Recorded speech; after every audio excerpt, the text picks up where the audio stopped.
Olá, muito bom dia, boa tarde, boa noite, qualquer horário que você estiver ouvindo. Seja muito bem-vindo, seja muito bem-vinda ao Vida em Si Podcast. Eu sou Bianca Kislansky, mestre em Happiness Studies, e aqui no A Vida em Si Podcast eu traduzo a ciência da felicidade para a prática. Eu trago histórias, reflexões profundas, alinhadas com ciência, prática e emoção. Então aqui é um lugar de inspiração, um lugar de entender como que nós podemos aprofundar a ciência da felicidade e aplicá-la na sua vida como um todo. E o episódio de hoje nós vamos falar sobre a vida que parecia perfeita, mas não era. Então eu te convido a vir comigo.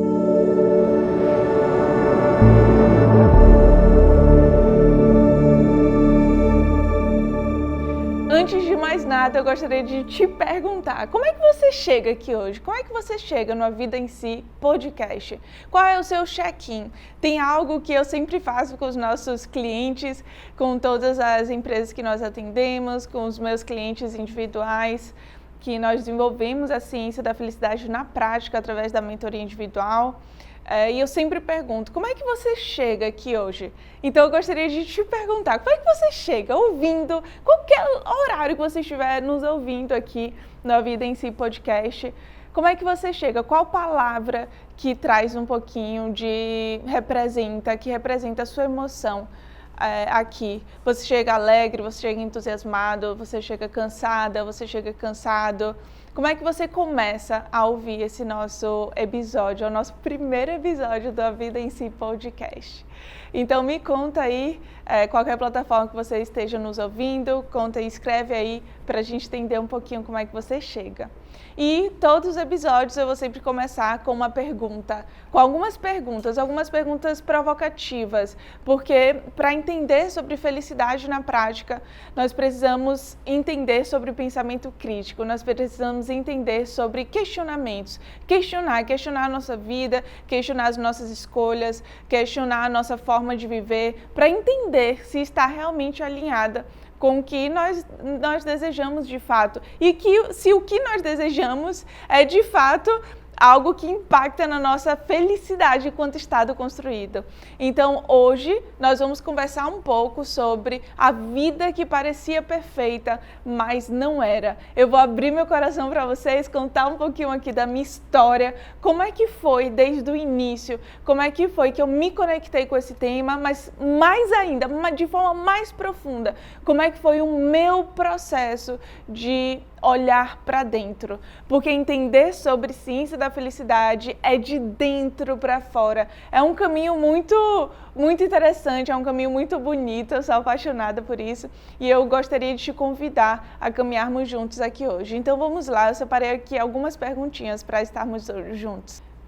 Você já olhou para a sua própria vida e pensou, era para eu ser feliz, mas não sou? O que acontece quando o roteiro que parecia certo começa a não fazer mais sentido? Como seria ter tudo o que você sempre quis e mesmo assim sentir o silêncio por dentro? Será que seguir o que esperavam de você te levou onde você queria chegar realmente? Você está vivendo a sua vida ou o roteiro que escreveram para você? E esse foi exatamente o meu ponto de partida. E nesse primeiro episódio, nós vamos conversar sobre a minha história. Eu vou trazer para vocês alguns pontos muito importantes da minha história, alguns pontos importantes que compõem esse estado construído de felicidade. E, inclusive, para começar, gostaria só de te trazer alguns avisos. Sempre no início do A Vida em Si Podcast eu vou trazer esses avisos para quem quiser acompanhar e estar mais com a gente, mais de perto. O Tratamente, que é o meu programa de 8 semanas para a Ciência da Felicidade, ele está com a nova turma aberta, então aproveita para você se inscrever e estar com a gente. É um programa lindo, maravilhoso, que eu acompanho uma turma durante 2 meses para traduzirmos a Ciência da Felicidade para a prática.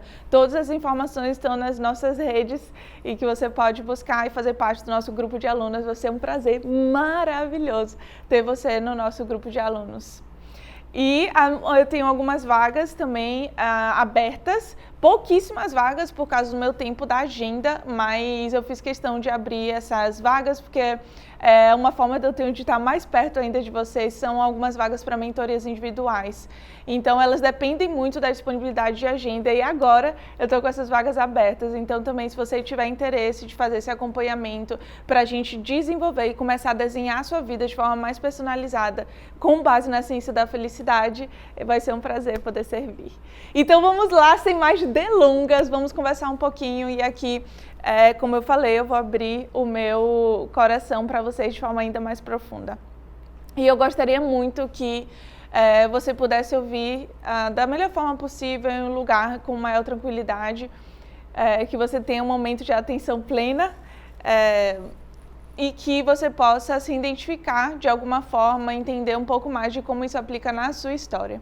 Então vamos lá, desde pequenininha eu sempre vi as coisas de uma forma um pouco diferente do que normalmente as coisas são vistas pela sociedade como um todo. Então eu lembro quando meus pais saíam para trabalhar, eu ficava me perguntando assim, por que será que o trabalho é feito dessa forma? O que é o trabalho? Eu lembro de me questionar isso desde mais novinha. O que, claro, é algo bem diferente, não é algo comum, mas eu lembro que isso era algo constante para mim, de me questionar sobre a forma como as pessoas viviam em sociedade como um todo. Então eu lembro que eu olhava para meus pais trabalhando, eu olhava para aquela forma de viver durante o dia todo, depositada em algo, sempre em uma correria muito forte, com vários compromissos em cima do outro, em cima, né? Vários compromissos ali, e isso sempre me incomodou muito. Então, minha jornada, desde pequenininha, ela sempre começou a ser uma jornada questionadora, eu diria, questionadora da forma que nós vivemos na sociedade como um todo. E quando eu fui crescendo, isso não parou, na verdade começou a vir cada vez mais forte. Então eu lembro que ali, quando eu estudava em uma escola específica e no ensino médio eu fui para outra escola que era muito focada no estudo. E se você tem um filho adolescente, por exemplo, ou você foi um adolescente, então você sabe disso, ali na fase da adolescência é uma fase que nós precisamos muito de pertencimento. Todos nós, enquanto seres humanos, queremos pertencer, desejamos pertencer profundamente a grupos, porque nós temos uma necessidade básica que é nos sentirmos amados.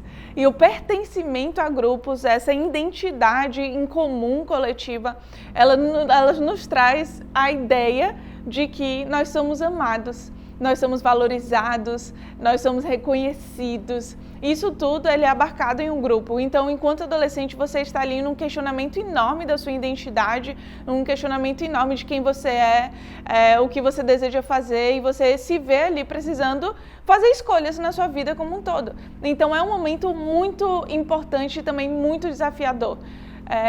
Não é à toa que nós temos trabalhado muito para conseguir trazer a ciência da felicidade para dentro de escolas como um todo, porque é um momento que, se o adolescente tiver uma base de conhecimento maior, ele tem uma chance de ter resultados melhores, inclusive dentro dos vestibulares.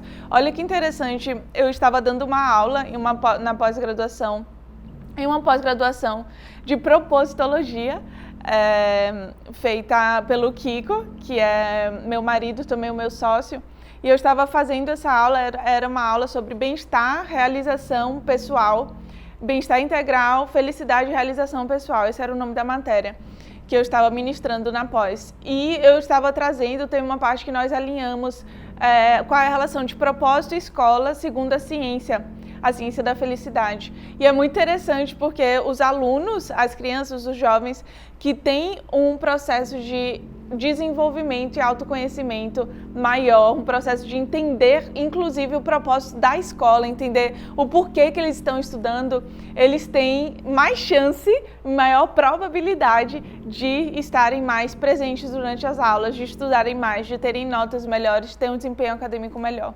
Então, desenvolver propósito dentro da vida acadêmica, dentro das escolas, é muito, muito importante. E aí eu gostaria de te perguntar e te questionar, quando você viveu esse momento, como foi para você? Talvez tenha tido muitos anos que você tenha vivido isso, mas pode ser que você já tenha tido algumas pistas, algumas formas de você se reconhecer ali. Talvez coisas que você viveu de forma desafiadora, a profissão que você escolheu, como ela foi escolhida. Ela foi escolhida por você ou foi escolhida porque a sua família é daquela profissão, ou que você achou que aquela profissão daria mais dinheiro. Inclusive, esse é um dos temas que nós vamos ver aqui, não nesse episódio, mas um dos episódios da vida em si, que é a relação de dinheiro e felicidade, por exemplo. O dinheiro, ele não necessariamente impacta na felicidade da forma como nós achamos. Claro que o dinheiro impacta enquanto a gente consegue ter liberdade, e liberdade impacta na nossa felicidade. Mas nós temos uma ideia que nós vamos ser felizes quando conseguirmos alguma coisa. Então, eu serei feliz quando eu conseguir algo, eu serei feliz quando eu conquistar isso daqui, eu serei feliz quando eu... E, na verdade, a felicidade, ela é construída, é um processo construído no meio do caminho até chegar nesse quando eu consegui, quando eu fiz. Então, e essa caminhada, ela começa desde pequenininho, inclusive nesse momento que eu estou trazendo aqui. Então, para mim, foi um momento extremamente desafiador, foi o momento do ensino médio. É um momento que eu comecei a desenvolver bulimia, por exemplo. Eu queria me sentir pertencente ao grupo e naquele colégio ali onde nós estávamos, enfim, era um colégio que tinha algumas regras sociais que precisavam ser seguidas, umas regras sociais de pertencimento não faladas. Provavelmente você já sentiu isso em algum grupo que você foi, como adulto, em algum grupo que você tenha ido, que você chega no grupo e você sabe que aquele grupo age de uma forma específica. Então você sabe que você precisa agir daquela forma específica para ser aceito naquele grupo. Se você não agir, provavelmente você não será aceito. E tá tudo bem, porque você apenas precisa ter consciência disso. Então, esse era o grande ponto. Eu entendi isso durante o ensino médio, eu entendi que eu precisava ter alguns comportamentos, e só que esses comportamentos, muitos deles eram contra o que eu acreditava profundamente. E como jovem, para mim era muito difícil lidar com essa ambiguidade dentro de mim. Então, eu desenvolvi o distúrbio da bulimia, por exemplo. Foi uma forma de eu conseguir, através do meu corpo, o meu corpo expressar que algo não estava funcionando. Então, eu decidi fazer faculdade, eu fiz uma faculdade de Direito, mas não à toa, desde o ensino médio, eu comecei a desenvolver depressão. Então, na época, não foi diagnosticada desde o ensino médio, mas ali no início da faculdade, alguns semestres da faculdade de Direito, eu fui diagnosticada com depressão. E eu não sei se você já passou por depressão, ou se você conhece alguém da sua família, ou amigos, ou filhos, enfim, alguém que você tenha acompanhado isso, como é o processo. Mas a depressão em si é um processo altamente desafiador. É um processo muito, muito profundo, muito solitário, muito preto e branco. É como se o arco-íris tem todas as cores, é como se a nossa vida tivesse todas as cores, mas quando você entra em depressão, você só enxerga o preto e branco, não tem nem a nuance do cinza ali, é só preto e branco, literalmente. Então, é muito desafiador e para mim foi assim.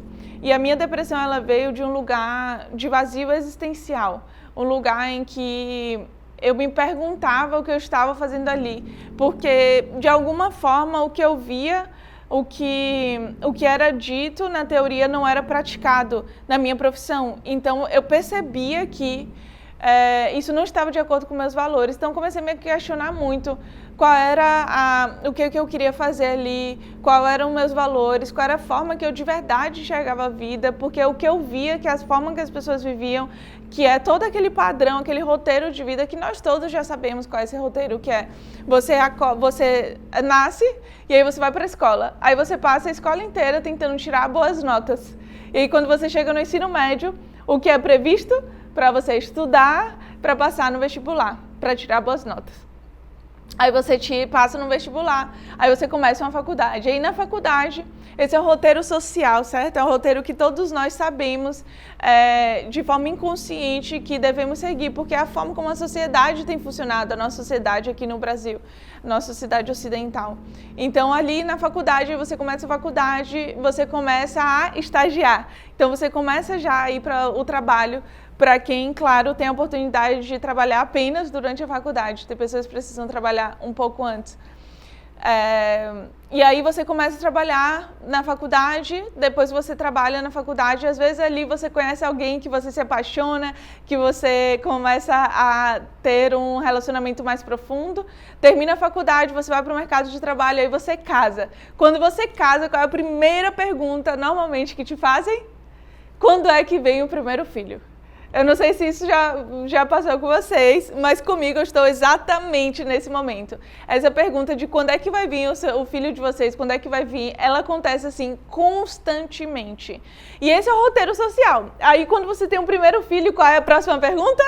Quando é que você vai ter o segundo filho? Quando é que vem o segundo filho? Mas também, se você tiver 3 filhos, aí você já está passando demais do roteiro. Aí já te pergunta, como assim 3 filhos? Como é que você vai conseguir ter 3 filhos aqui? Você é doida, muita gente, e etc. Aí você já passa do roteiro social.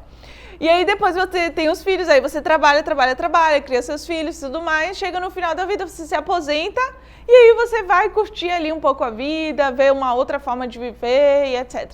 Esse normalmente tem sido o nosso roteiro social. E eu me vi pensando nisso quando eu estava no ensino médio, eu me vi pensando, gente, mas como é que eu vou fazer esse roteiro, sendo que não está fazendo sentido para mim, o que eu estou trabalhando, o que eu estou fazendo. E eu entrei num processo de depressão profunda, porque na época, o meu marido hoje, ele na época era meu namorado e ele trabalhava com algo que realmente fazia o coração dele vibrar. Era algo que ele conseguia ter um impacto profundo na sociedade. E eu olhava para ele, olhava para o que eu estava fazendo e eu falava, nossa, tem outra forma de trabalhar, tem outra forma de viver, tem uma forma de viver com mais sentido, acreditando no que você faz, acreditando que aquilo pode contribuir com a sociedade, colocando seus talentos ali, colocando o seu propósito, a sua visão de mundo ali, contribuindo com a vida das pessoas.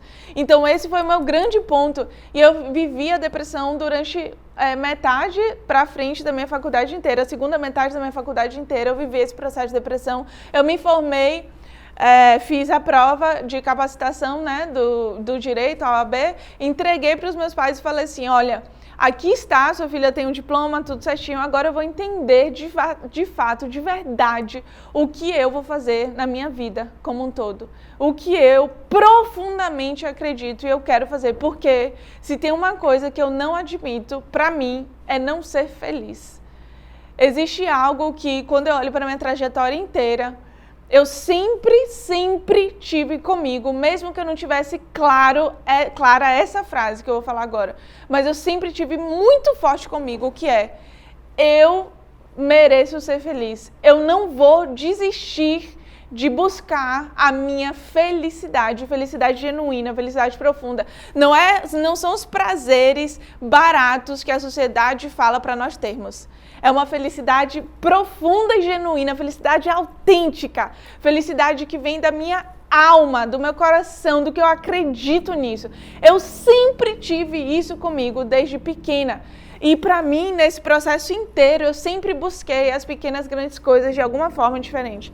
Então, foi um grande desafio entender que eu poderia fazer as coisas de forma diferente, que eu poderia trabalhar, por exemplo, em um trabalho que realmente vibrasse meu coração, que colocasse meus talentos, que eu entrasse em estado de flow, que eu não visse o tempo passar trabalhando e que eu olhasse para aquilo e falasse, nossa, eu estou contribuindo com a sociedade, com a vida das pessoas ali. Isso para mim era muito importante.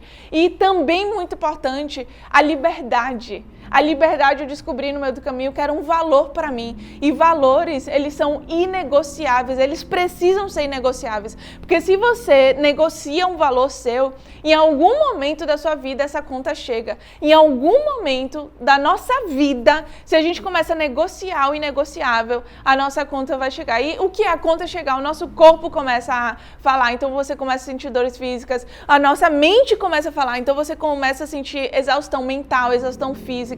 Então são alguns sintomas que vêm, por exemplo, o burnout, a exaustão física e mental ligada ao trabalho, por exemplo. O burnout ele tem várias causas, mas um dos grandes pontos é a desconexão com o sentido do que você faz dentro do burnout. Então, o meu grande ponto na história toda foi olhar e perceber de que forma era essa que eu ia ser feliz. Como é que eu poderia ser feliz? Esse foi o meu grande questionamento durante anos na minha vida. E ainda é, porque quanto mais eu estudo, mais eu entendo que nós precisamos aplicar para viver e entender sobre como é que nós podemos ser mais felizes. Então, quando eu me formei, eu abri uma empresa. Era uma empresa de experiências, design de experiências. Então ali, porque eu sempre acreditei nas pequenas grandes coisas, esse sempre foi o meu ponto. Então ali eu achava que eu poderia colocar o meu propósito, que eu poderia desenvolver. Aí eu comecei e percebi que não era isso. Aí eu fechei a empresa. Depois eu fui trabalhar em um outro local em que eu trabalhava com relacionamentos com as pessoas. Percebi que o que eu mais gostava desse local era literalmente a relação com as pessoas. O resto eu não gostava mais de nada. Eu falei, então eu vou sair daqui e vou para outra coisa, trabalhar em outra coisa. E assim eu fui explorando.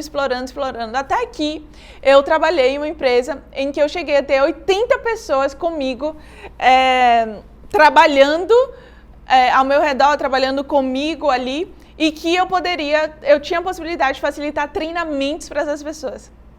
E aí, eu comecei a fazer esses treinamentos para essas pessoas. Eu tinha muitas palestras também para dar. E no momento que eu fazia isso, eu falava, nossa, isso é o que eu mais amo desse trabalho. Então, eu comecei a perceber na prática, ali no meu dia a dia, o que eu gostava de verdade, o que eu não gostava. E não só isso, mas não é o gostar e não gostar, porque eu gostar e não gostar é superficial. Mas era o que eu valorizava. Quais eram os meus valores? O que me fazia vibrar de verdade? O que eu sentia que eu estava colocando a minha alma ali, aquilo ali. Igual como eu estou aqui com vocês, eu sinto que eu estou colocando o meu melhor aqui. É o meu néctar, é o que Bianca veio entregar para o mundo. E quando as pessoas olhavam de fora, sempre quando olhavam de fora, existia uma ideia de perfeição. Na vida das pessoas sempre tem aquele ditado, né? A grama do vizinho é mais verde. As pessoas, quando olham para a vida das outras pessoas, normalmente acontece isso. Elas olham e falam, nossa, a vida dessa pessoa é muito boa, essa pessoa viaja muito, eu queria viajar também, etc. E com o advento das redes sociais, nós temos feito muito isso. Nós temos feito muitas comparações da nossa vida como um todo com o recorte da vida de alguém nas redes sociais, porque o que nós mostramos nas redes sociais é apenas uma parte das nossas vidas. Ninguém mostra os desafios.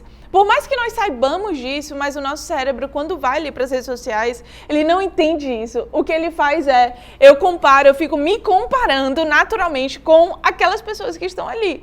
Então, não é à toa que nós nos sentimos muito drenados, normalmente, quando terminamos de ficar nas redes sociais, etc.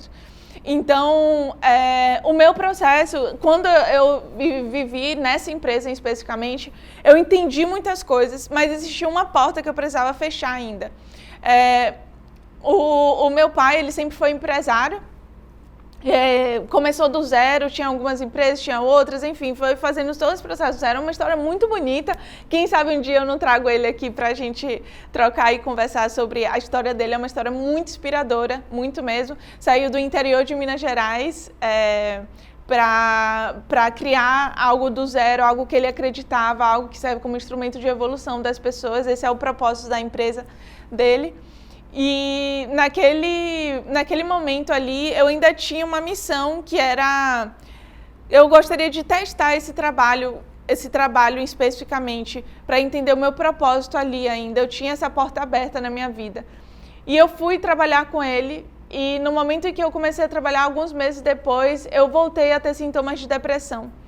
Então, eu senti que não era ali, mas para fazer esse caminho, para você mudar um caminho, que é um caminho que normalmente é um caminho confortável, mas existe um desconforto também, porque você sabe que não é o seu caminho, mas aquele caminho previsto, aquele caminho que é o que a sociedade coloca para você, que é o caminho mais tradicional, eu tinha esse caminho. E eu precisei de muita coragem para olhar e falar, esse não é o meu caminho, não vai ser a melhor forma que eu serei feliz. E mais uma vez, eu mereço ser feliz, eu não vou desistir de construir esse estado de felicidade. E eu sei que aqui eu não vou poder exercer o meu propósito de vida, eu não vou poder fazer da melhor forma possível. Então, enquanto eu estava lá, no final da minha estadia lá, eu já fui desenhando um pouco o que eu iria fazer depois.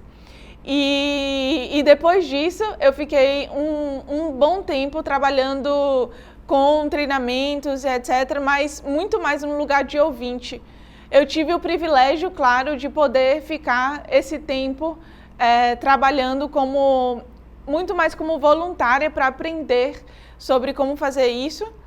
Então, eu tive esse grande privilégio que eu sei que a maioria das pessoas não tem, e eu aproveitei isso para aprender para conseguir dar o meu melhor para vocês aqui. Hoje, a razão de eu estar aqui é por isso, também por isso, por toda essa jornada. E aí, quando eu comecei a fazer isso, eu sentia o meu coração vibrar, eu sentia que era aquilo, eu sentia que eu precisava de fato mergulhar naquilo. Até que eu conheci a psicologia positiva, e quando eu olhei, a psicologia positiva é a ciência dentro da felicidade que estuda a felicidade humana, é a ciência dentro da psicologia que estuda a felicidade humana. E aí, quando eu comecei a ver a aula de felicidade, eu lembro que eu comecei a chorar em frente ao computador, porque ali eu clarifiquei anos de busca sobre o meu propósito de verdade, o que eu queria de verdade, entregar para o mundo, direcionar a minha vida, construir a minha vida como um todo. E ali, de lá para cá, tem sido uma jornada maravilhosa, muito desafiadora, porque você criar uma carreira, fazer uma transição de carreira e criar uma carreira é um grande desafio, mas eu me sinto muito livre para ser quem eu sou. E nesse processo inteiro da minha jornada, da minha história, tiveram alguns grandes aprendizados aí. O primeiro aprendizado é que felicidade, segundo, e hoje eu entendo que é a segunda ciência, felicidade ela precisa vir alinhada à autenticidade. Felicidade ela está intrinsecamente ligada à autenticidade. Por quê? Porque para desenhar uma vida, para construir um estado de felicidade de forma consciente para você, na sua vida como um todo, é muito necessário que você se perceba nisso tudo, que você se entenda, que você entenda de verdade o que é importante para você. Porque, por exemplo, eu vou me mudar. Eu vou me mudar para onde? Eu vou me mudar para um apartamento ou para uma casa que tem uma vista para a natureza? Se você tem essas duas opções, qual que você escolheria? Ah, meu filho, eu quero mudar meu filho de escola. Aí minha pergunta é, você vai para qual escola? Qual escola exatamente? Qual o impacto disso? É uma escola em outro bairro, vocês vão ter que se mudar. Mas esse se mudar, ele vem junto com o quê?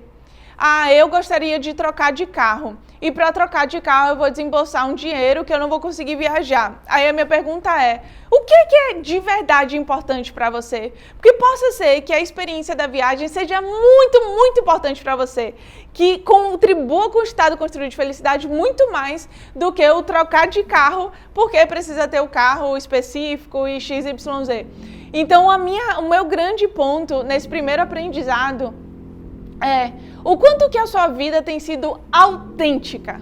O quanto que, primeiro, você se conhece, se percebe, se entende, entende seus valores, entende a sua mensagem que você deseja entregar para o mundo, entende os seus talentos, entende o seu propósito, entende o legado que você deseja deixar. Se hoje, por exemplo, o mundo inteiro parasse para te ouvir durante 1 minuto, o que você falaria durante esse 1 minuto? O que sairia aí do seu coração nesse 1 minuto? Qual é a sua essência? O que te move? O que te desperta? Isso é autenticidade. Autenticidade está ligado a entender quem eu sou, entender a minha identidade, entender o que me compõe. Nós temos a tendência de ligar a nossa identidade sempre com o trabalho. Então eu pergunto assim, quando eu vou conhecer alguém, eu falo assim, olá, qual é o seu nome? Aí a pessoa fala, meu nome é Maria. Aí eu falo, ótimo. E você faz o quê? Aí a pessoa fala, eu sou filmmaker, eu sou empresário, eu sou recepcionista. E aí eu sempre me pergunto assim, você é ou você está? Porque o nosso trabalho, o que nós estamos fazendo, não é quem nós somos. O que nós estamos fazendo é o que nós fazemos. Então, eu sou Bianca. E o que eu faço, eu estudo e eu pesquiso sobre a ciência da felicidade. Mas eu não sou isso. Eu sou Bianca e sou Bianca vem com muitas coisas. Essa é uma dessas partes. Essa é uma dessas minhas partes. Então, a autenticidade, ela vem muito alinhada com a felicidade enquanto estado construído, segundo a ciência. O segundo aprendizado grandíssimo que eu tive é a importância da rede de apoio. Pessoas na nossa vida que nós podemos contar. Durante toda a minha trajetória, durante o meu processo, especificamente o meu processo de depressão, pouquíssimas pessoas sabiam que eu estava vivendo isso. Só quem sabia eram os meus pais e o meu namorado na época, que hoje é meu marido. Só. Eu não consegui compartilhar com mais ninguém, porque é um processo muito difícil mesmo, é um processo profundo, é um processo desafiador. E essas pessoas fizeram completa e total diferença na minha vida, porque eu sabia que eu não estava sozinha. E um dos mais longos estudos na história, pesquisas científicas, na história feitas em relação ao desenvolvimento humano, foi feito pela Universidade de Harvard, está sendo feito ainda, não foi finalizado. Esse estudo tem mais de 70 anos. E esse estudo, ele começou a estudar mais de 700 jovens e acompanhou sua vida durante mais de 70 anos, as vidas deles durante mais de 70 anos. E ele começou a se questionar assim, será que as pessoas que se consideram felizes, elas têm algum padrão comum de comportamento? O que faz uma vida ser boa, de verdade? O que faz uma vida ser feliz? O que contribui para a felicidade? E por mais de 70 anos, eles têm estudado mais de 700 jovens lá nos Estados Unidos, de classes sociais diferentes, de criações diferentes, famílias diferentes. Eles têm feito entrevistas com as suas famílias, escaneado os seus cérebros, tirado o seu sangue, feito entrevistas com eles mesmos, para entender sobre isso. E nesses mais 70 anos, Dr. Robert Waldinger, que é um dos diretores do estudo hoje, ele compartilhou que existiu um grande preditor da felicidade que eles encontraram nessa pesquisa, que foi relacionamentos positivos, relacionamentos humanos. São relações humanas que impactam positivamente a nossa felicidade. É o maior preditor hoje da felicidade, segundo essa pesquisa. Então, ter rede de apoio, ter pessoas que nós podemos contar na nossa vida faz toda a diferença, completa diferença. Inclusive, impacta a quantidade de anos que nós vivemos em nossas vidas. Então, eu aprendi isso na prática. Na época, eu não sabia que isso impactava tão profundamente a minha felicidade. Eu só vivi isso. Depois que eu fui entender o que eu trouxe aqui para vocês. Então, a minha pergunta para você é: qual é a sua rede de apoio hoje? Quem são pessoas na sua vida que você pode contar profundamente, verdadeiramente? E por fim, o meu último aprendizado que eu queria compartilhar aqui com vocês hoje é que felicidade é de verdade, no fundo, sobre pequenas, grandes coisas. A gente sempre tem a tendência de achar que felicidade é sobre o dia que eu conseguir alguma coisa, eu vou ser feliz. Ou quando eu conquistar a minha casa própria. Ou quando eu entrar naquele grupo. Ou quando eu fizer aquilo. E sempre nós pensamos em coisas grandes, em coisas materiais. E a sociedade, a economia, a forma que nós vivemos, ela nos vende muito isso. Porque isso dá lucro. Na economia isso dá lucro. Então você entender que quando você está triste, você pode comer um sorvete, é o sorvete da felicidade. Isso dá lucro, porque isso faz com que você busque um prazer imediato. Mas no nosso cérebro, quando você busca um prazer imediato, você diretamente vai precisar de maior quantidade de estímulo para ter a mesma quantidade de prazer depois. Então isso quer dizer o quê? Que você entra numa grande roda de vício em dopamina. Ou seja, vício no prazer. Eu quero mais prazer, eu quero prazer agora. O que são as nossas redes sociais? É exatamente isso. São prazeres. Eu preciso de prazer, eu preciso de mais prazer, eu preciso de mais prazer, eu preciso de mais prazer. Aí às vezes eu não estou conseguindo me concentrar aqui, vou dar uma entradinha aqui. Aí às vezes você nem sabe porque você só abre o celular e olha ali as suas redes sociais e volta. O que eu vim fazer aqui mesmo? Você nem lembra. Por quê? Porque é esse vício grande e eu quero e eu desejo e eu preciso de prazer a todo momento.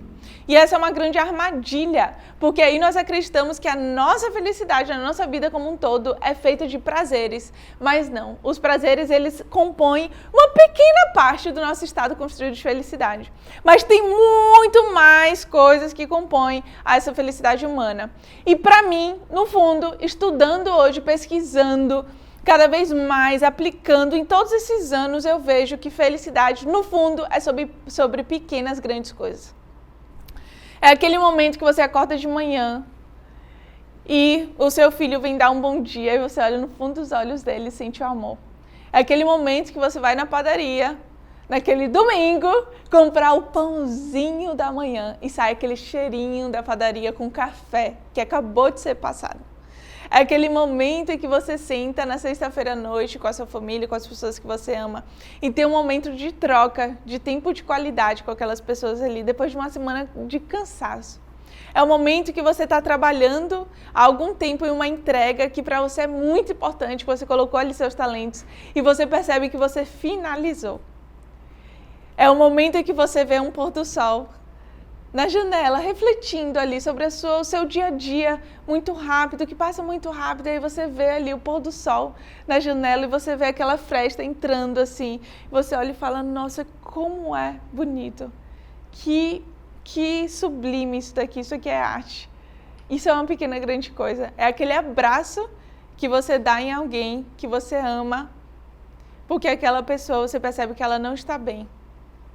E o máximo que você pode entregar ali, você mesmo até sem força vital, porque você está tendo seus próprios desafios, que você pode entregar para ela um grande abraço. E aí você dá o seu abraço e ali mora uma pequena grande coisa. Felicidade, no final, é sobre pequenas grandes coisas. E se tem uma mensagem que eu gostaria de profundamente deixar, abrindo meu coração e trazendo a minha jornada aqui, nesse primeiro episódio da vida em si, é essa, que felicidade é treinável, felicidade é possível ser desenvolvida segundo a ciência e nós vamos fazer aqui isso juntos. Eu entregarei meu máximo para vocês durante cada um dos episódios do A Vida em Si, para que você tenha acesso a esse conteúdo e você consiga ir colocando em prática cada pontozinho do que nós temos conversado aqui na sua vida, o que faz sentido para você. Que você filtre o que você ouvir aqui, porque nada do que é falado é verdade absoluta. Inclusive, se alguém algum dia chegar para você falando sobre felicidade, falar isso aqui é verdade, coloca um ponto de interrogação, porque nada é verdade absoluta. Tudo é o que a ciência aponta caminhos. Mas nós somos pessoas, nós somos seres humanos, nós somos complexos. A ciência aponta caminhos e o meu convite para vocês é, uma vez que você conhece esse caminho, você agora começa a se questionar sobre a sua vida e entender o que desse caminho que a ciência aponta eu posso aplicar, eu posso testar, eu posso experimentar e ver como eu me sinto e ver o quanto que isso faz sentido para a minha vida. Isso é o pensar, isso é refletir. Isso é pensamento crítico, isso é uma grande chave para a felicidade.